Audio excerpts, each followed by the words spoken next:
Hey you guys, here's a little late, but here's, as promised, something around developing your website and some things to keep in mind when you're doing so.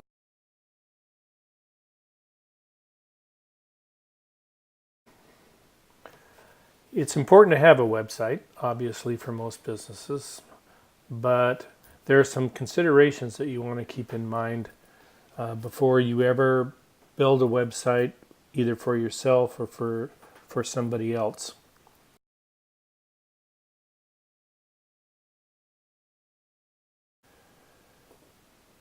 And the first thing you want to consider are what are going to be the objectives of the website, because in marketing we promote or advertise, for example, for many different reasons, and the same is true for a website. The website can perform many different functions for a company. It isn't necessarily about sales only, and even if you want to consider sales, it portends the need for some organizational structure that would accommodate such a function. So you want to think about, what is it that I want this website to do? And so one very well may be, I want to increase sales revenue. I want to increase my branding visibility, or my branding of my product or myself. I want to advertise. I want this thing to be a billboard. I want to use it to maybe to act as a catalog for my product or service, or all the different aspects or elements in my product or service. I want to provide better customer service. Maybe this is a place that has a component that allows people to complain, to praise, or simply to more easily and efficiently interact with me, so they save time and money and we save time and money. I want to generate, if it's a sales perspective, I'd want to generate sales leads. And I want to retain and grow my number of customers. And finally, I might want to use this, to build and grow an online community after I identify and embrace these potential new customers. That has relevance for certain kinds of products, like if you're a drug company that produces drugs for diabetes or for different forms of cancer. You might want to build a community around that. Or if you are Procter & Gamble, you may want to have a community around people that are particularly loyal to your brand. And then finally, you want to have cost savings for your business operations, and hopefully you can pass those on to your customers in some form or fashion as well. That's not always necessary, but businesses typically like to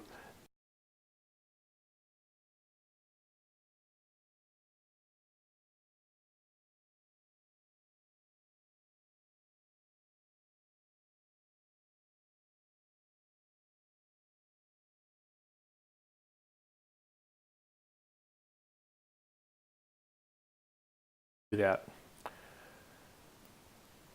And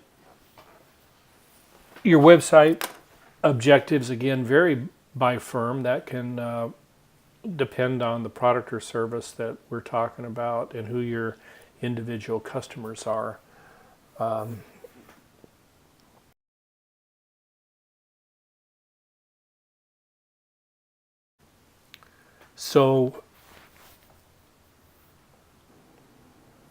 So again, and I can't overemphasize this enough, it's important for you to have a very clear idea of what your product or service actually is, who your customers are, and what your value proposition is, what your overall marketing strategy is for your firm, and then how a website and the use of the internet in general fits in to all those different matters. So you may use it for research, or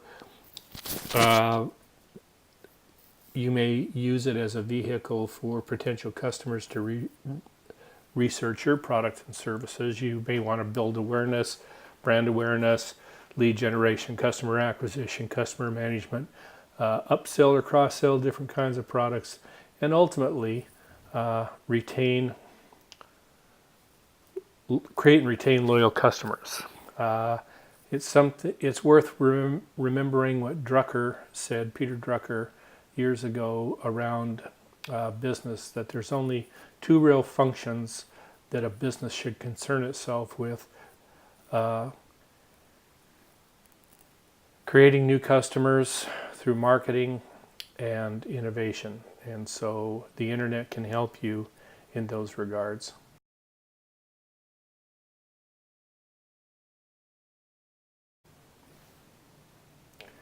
Which of the following, however, should drive website design? Your business goals or your target audience? Or C, both? And the answer is C.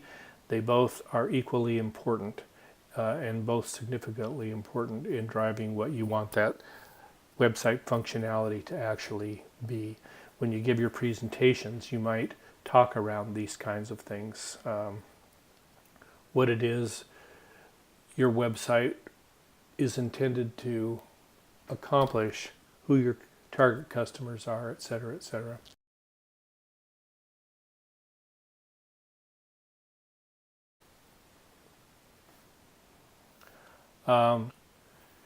In considering different characteristics of your website, you want to make sure that it has a high degree of utility.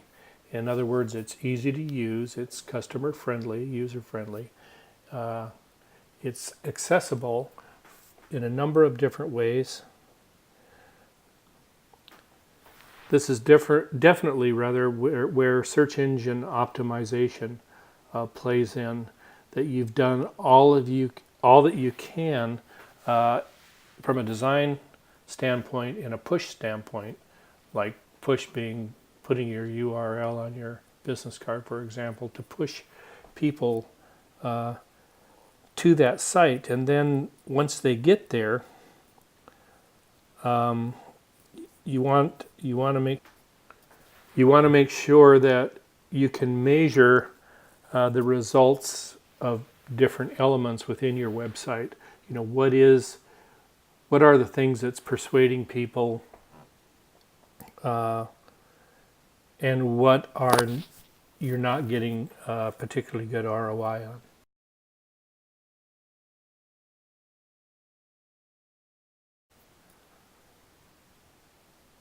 So what you want to have is a picture in your mind's eye of what this site is intended to look like. And there are different things that you can depict graphically that can lay out your strategy for how you're going to put this thing together to effect the kind of objectives that you want it to actualize. So some of these are sitemaps, blueprints, and wireframes. I actually talked about wireframes on the first day of class.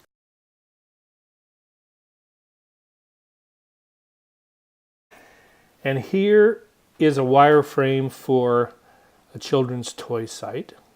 And so you would want to lay something like this out structurally on paper. And I told you, the other thing I told you on that first day is these templates exist in different forms, and what you should do is lay out really almost to scale with a graphic like this of the different elements it's going to have and the different amounts of space that you're giving to each of these.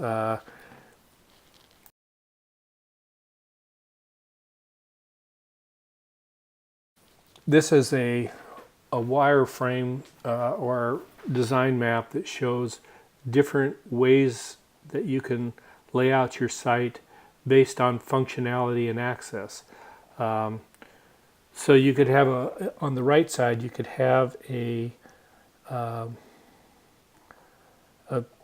piece a web page that takes you to several choices for the next level in, and then there's a couple of them that redirect you to different levels.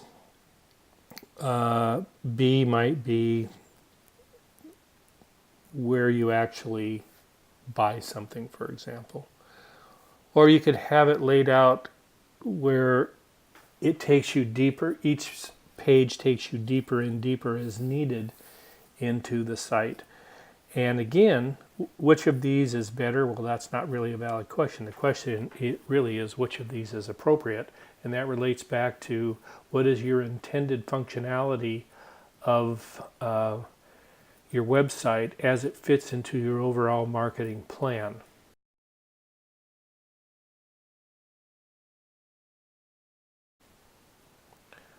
Those kinds of issues are what drives the content of your site and actually how you have it laid out. At the end of the day, what you want your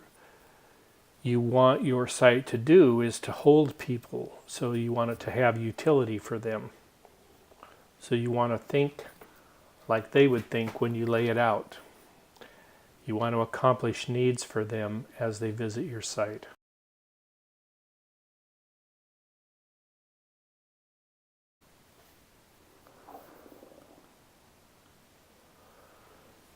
So what does this mean? The strategic context, they're not an exercise in either technology or aesthetics. In other words, they shouldn't be tricky, they shouldn't be pretty for the most part. They should really be functional. They should meet a need, and they should produce a measurable return on investment that you can evaluate through all elements or aspects of the site. How would you do that? Well, through click-through rates and orders and stuff like that. Again, the metrics that you actually employ at the end of the day to measure whether or not it's effective depends on what your intentions are for your site and or any element or part of that site.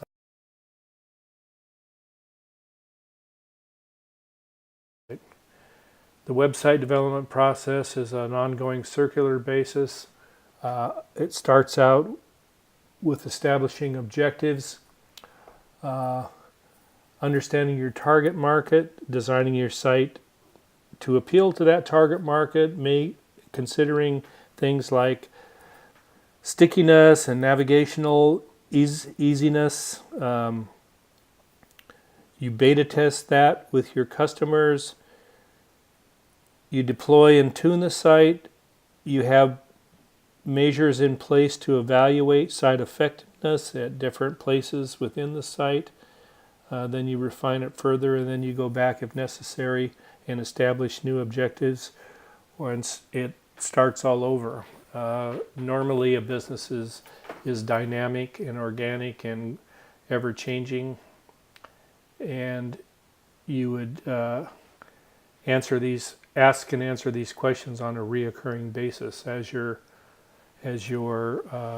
business and the utility of the website evolves over time.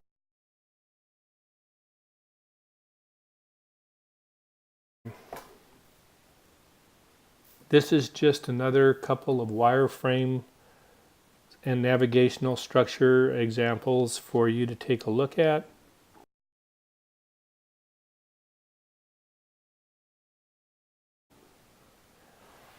Are these sites well designed? I pause for effect. Uncomfortable silence. I don't see anybody raising their hand. Come on. And the answer is, I believe, they're both good sites. It's just that one is intended for brand building and the other one is a transactional site. So the answer is they're both effective. They're both well designed to the ends that they're intended to serve or create. And that's what you want to keep in mind and measure over time. What do I want this thing to do? Does it accomplish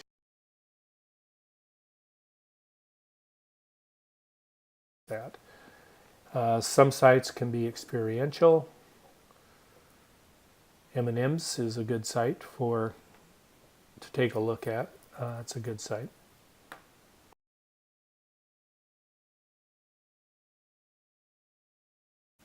One of the things we want to keep in mind, of course, is how much does this thing cost, because you can only allocate so much of your marketing money to it. They're not cheap. They take time and attention. There's nothing worse than setting up a transactional site by a business who isn't organizationally set up to deal with it. The same holds true for things like social media, which are usually a component of your overall e-marketing strategy. So when you do it, again, be very careful that you have a clear understanding of what all the peripheral costs are. It's not just the direct cost, but it's the peripheral costs as well.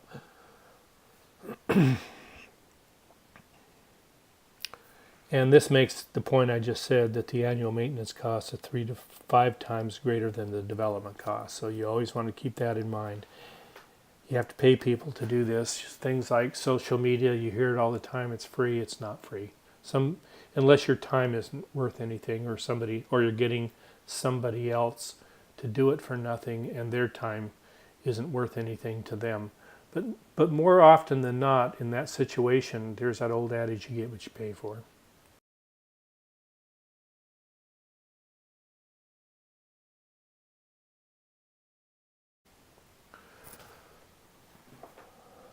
So, over time, remember your marketing objectives, learn from your experience, track your best practices, have processes set up to evaluate what's working and what isn't, and listen to your customers continually.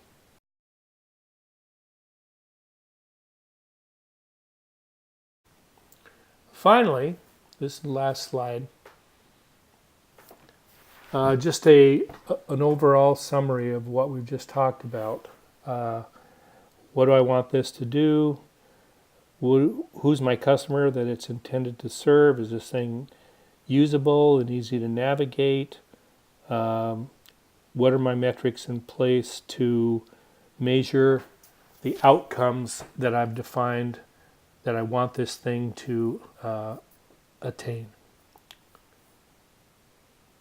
Consider all those things in your presentation, please, to the extent that they're applicable for your particular project.